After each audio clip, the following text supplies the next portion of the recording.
الصلاة والسلام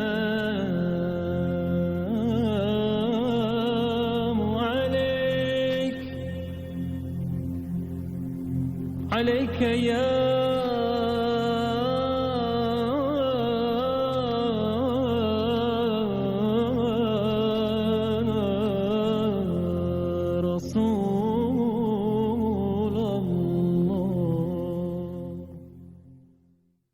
اب حضور صلی اللہ علیہ وسلم کو ان 4 دنوں کے اندر بخار کی کیا کیفیت ہوتی تھی؟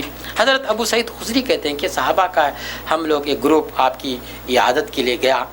جب آپ کے جسم پر ہم نے ہاتھ رکھا تو فوراً ہی ہم نے اپنا ہاتھ اٹھا لیا کہ اس قدر آپ کا جسم تپش کے ساتھ، تپش تھی، اس بخار کی حدت تھی کہ صحابہ جو ہے نا اس سے اتنا ڈر گئے کہ زور زور سے اللہ تعالیٰ کی حمد و ثنا کرنے لگے. اس کے بعد میں انہوں نے کہا کہ یا رسول اللہ آپ کو بہت سخت بخار ہے. تو آپ نے کہا ہاں مجھے اتنا بخار آتا ہے جتنا سے تم میں سے 2 گنا بخار ہے، تم لوگوں کو جتنا بخار آتا ہے اس سے جو ہے 2 گنا بخار آتا ہے.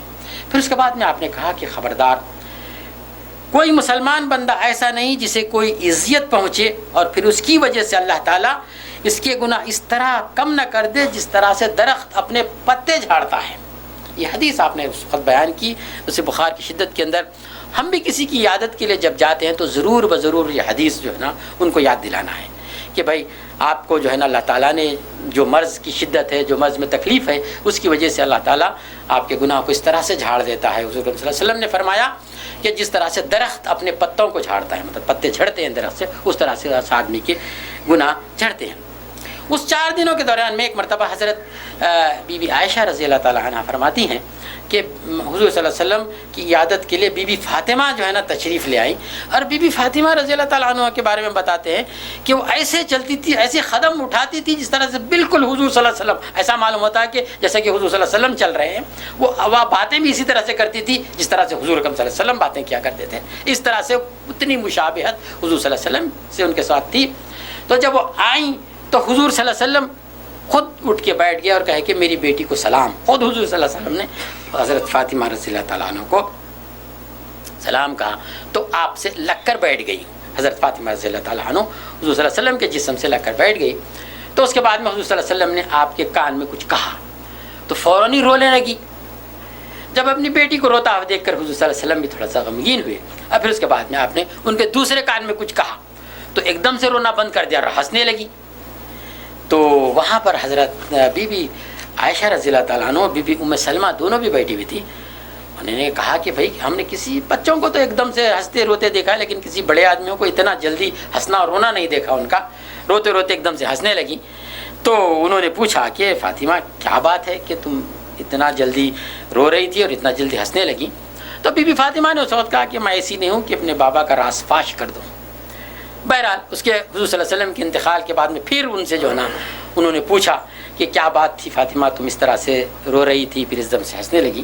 تو اس وقت حضور صلی اللہ علیہ وسلم نے یہ بات کہی تھی، میرے کان میں فرمایا کہ فاطمہ تم جانتی ہو کہ جبرائیل ہر سال آتے تھے اور قرآن سنتے تھے. اس مرتبہ انہوں نے 2 مرتبہ میرا قرآن سنا تو اب میں یہ سمجھتا ہوں کہ اس مرض میں میری وفات ہو جائے گی. پہلے سے آپ ذہنی طور پہ تیار کریں، اب ہو جائے گی، میری وفات ہو جائے گی. تو آپ ظاہر ہے کہ جب اس وفات کی خبر سنی تو ایک دم سے رونے لگی.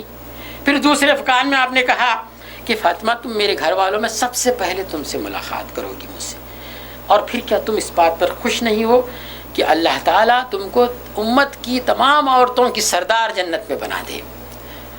تو ظاہر ہے کہ ایک تو موت کی خبر، لیکن حضور اکرم صلی اللہ علیہ وسلم سے کس قدر محبت تھی، ان سے ملنے کا کس قدر وہ تھا کہ وہ ایک دم خوش ہو گئی.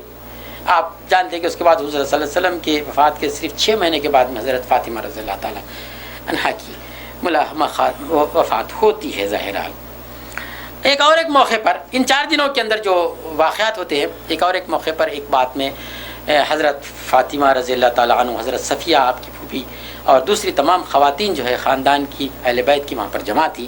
تو آپ نے فرمایا جب میزاد پرسی کے لیے آئے تو اے فاطمہ بنت محمد، اے صفیہ بنت عبد المطلب، یاد رکھو میں تمہیں کسی عمر میں اللہ سے بے نیاز نہیں کر سکتا. دنیا میں تم مجھ سے جو چاہو مانگ لو، مگر آخرت میں صرف تمہارا عمل ہی تمہارے کام آئے. آپ دیکھیے حضور صلی اللہ علیہ وسلم کی یہ حدیث آپ بار بار سنتے رہتے ہیں، مگر جس موقع پر آپ نے کہا کہ انتقال سے 2 دن پہلے آپ نے باتیں کہیں، تو دنیا کے اندر آپ مجھ سے جو چاہے مانگ لو، لیکن آخرت میں اللہ تعالیٰ سے تمہارا عمل ہی تمہارے کام آئے گا۔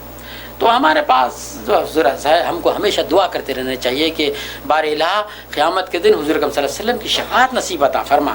لیکن یہ بات یہ ہے کہ اس کے لیے اپنے آپ کو بھی ویسا اس کا مستحق بنانا چاہیے، اس کے لیے عمل بہت ضروری ہے۔ ضرور ہے کہ بغیر حضور صلی اللہ علیہ وسلم کی شفاعت کے کوئی آدمی مطلب جنت میں نہیں جا سکتا، اور جب تک کہ حضور اللہ تعالیٰ کی رحمت اس کو ڈھانک نہ لے اس وقت تک کوئی آدمی جنت میں نہیں جا سکتا۔